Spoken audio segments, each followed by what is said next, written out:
পর্বেও আরম্ভ আছে। সন্ধ্যাবেলার দীপ জ্বালাবার আগে সকালবেলার সলতে পাকানো, অর্থাৎ এখানে প্রস্তুতিই মূল। যে কোনো কিছু আরম্ভের পূর্বেই তার আগাম প্রস্তুতি পর্ব সম্পন্ন করা কিন্তু অপরিহার্য। এই যেমন আমরা নতুন বছরের শুরুটা কড়াইশুঁটির কচুরি দিয়ে করব বলে সেই পুরাতন বছরের একদম শেষে প্রয়োজনীয় কড়াইশুঁটির আয়োজন করে রেখেছিলাম। নমস্কার বন্ধুরা, আমি তৃষ্ণা। আমাদের রান্নাঘর আস্বাদনে আপনাদের সকলকে স্বাগত। সকালের জলখাবার কিংবা রাতের ডিনারের জন্য আজ আমি আপনাদের করে দেখাবো নিউ ইয়ার স্পেশাল খাস্তা ফুলকো ফুলকো কড়াইশুঁটির কচুরি। এই যে বছর শেষের রোদ পোহাতে পোহাতে বর চলে গিয়েছিল বাজারে কড়াইশুঁটির খোঁজে, তুলেও এনেছিল এরকম টাটকা তাজা কড়াইশুঁটি। এখন তো শীতকাল, এই রকম শীতের কড়াইশুঁটি দিয়েই কচুরির স্বাদ কিন্তু বেশি ভালো লাগে। কড়াইশুঁটির কচুরি বানানোর জন্য সর্বপ্রথম আমি কড়াইশুঁটিগুলোকে খোসা থেকে ছাড়িয়ে একটি পাত্রে রেখে দিচ্ছি। আর এই প্রস্তুতিতে আমার সাথে হাতে হাত লাগিয়েছে আমার বর। দেখছেন তো আমার বর কতটা হেল্পফুল।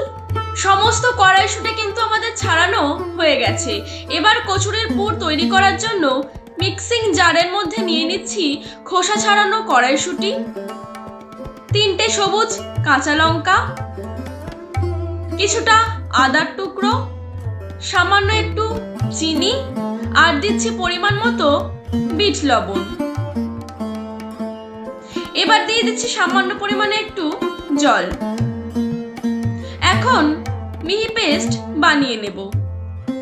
দেখুন একদম মিহি পেস্ট আমার বানানো হয়ে গেছে, কোনো দানা কিন্তু এর মধ্যে একদম নেই। পেস্ট বানানো আমার কমপ্লিট হয়ে গেছে। এবার কচুরিগুলো তৈরি করার জন্য একটি পাত্রে নিয়ে নিয়েছি ময়দা। ময়দাটা আপনারা আপনাদের পরিমাণ মতো ব্যবহার করবেন। দিয়ে দিচ্ছি পরিমাণ মতো লবণ, সামান্য একটু চিনি, আর দিচ্ছি 2.5 চামচ মতো রিফাইন্ড অয়েল।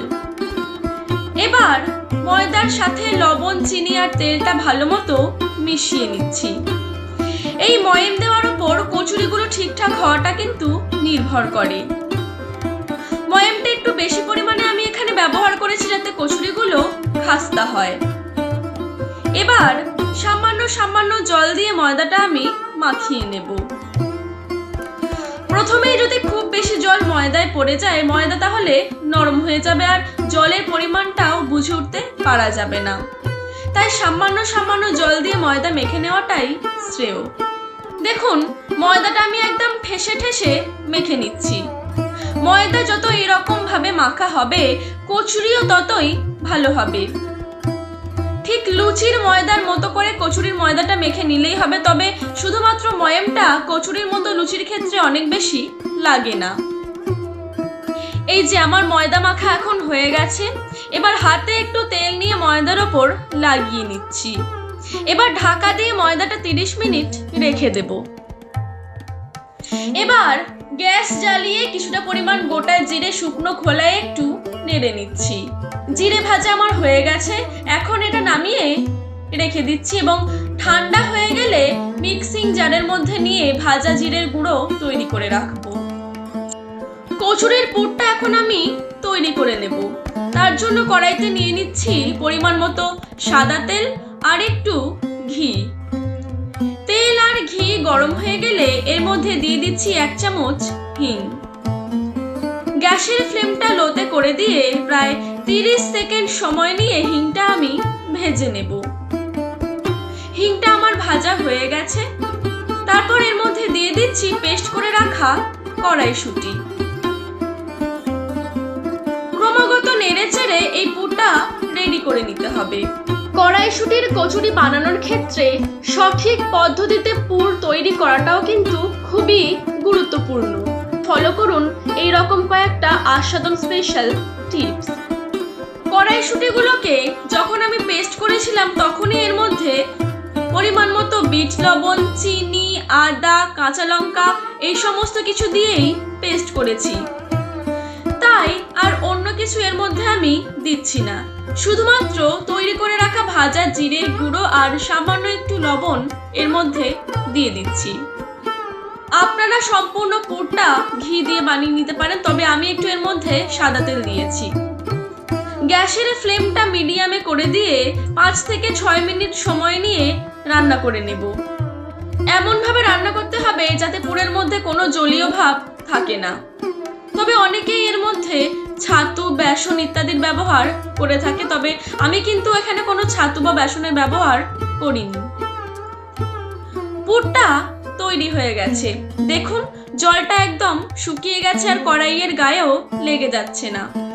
এই অবস্থায় বুঝতে হবে যে পুরটা একদম রেডি। কচুরির পুর সবসময় একটু শক্ত করেই রান্না করতে হয়। পুর নরম থাকলে কচুরি বেলার সময় পুর বাইরে বেরিয়ে যেতে পারে। ময়দাটা আমি আরো একবার ঠেসে নিয়ে ছোট ছোট আকৃতির লেচি কেটে রেখে দিয়েছিলাম। এখন পিঠে তৈরি করার সময় যেমন ভাবে খোল তৈরি করা হয় ঠিক সেইভাবেই বৃদ্ধাঙ্গুল দিয়ে একটি বাটির শেপ বানিয়ে নিচ্ছি। ঠান্ডা হয়ে যাওয়া পুরটা এখন সেই বাটির শেপের মধ্যে ভরে নিলাম। পুরটা খুব কম বা খুব বেশি না নিয়ে পরিমাণ মতোই নিতে হবে। এবার মুখটা খুব ভালো মতো বন্ধ করে দিয়ে তারপর আবারও হাতের তালুর সাহায্যে গোল করে নিচ্ছি। দেখুন কি সুন্দর দেখতে লাগছে। এইভাবে সমস্ত লেচির মধ্যে পুর ভরে নেব।